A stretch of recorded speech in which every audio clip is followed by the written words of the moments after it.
Hello, everyone. In this video, I'll show you how to create a custom sticker from a Snapchat snap someone sent you. It's actually a very simple Snapchat feature, so let's get started. First, open the Snapchat app and go to your chat section. Now, open the snap that your friend sent you. Once the snap opens, tap on the three dots in the top corner. After that, tap on Remix Snap.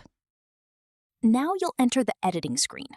Here, tap on the scissors icon from the side toolbar.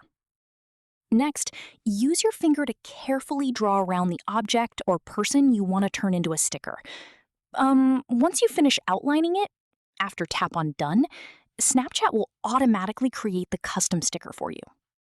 If you go back now, so abandon this snap, and that's basically it.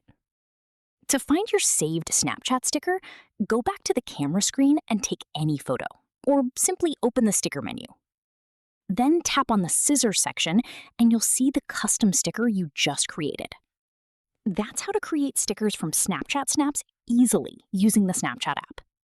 If this tutorial helped you, make sure to like the video and subscribe for more Snapchat tips and tutorials.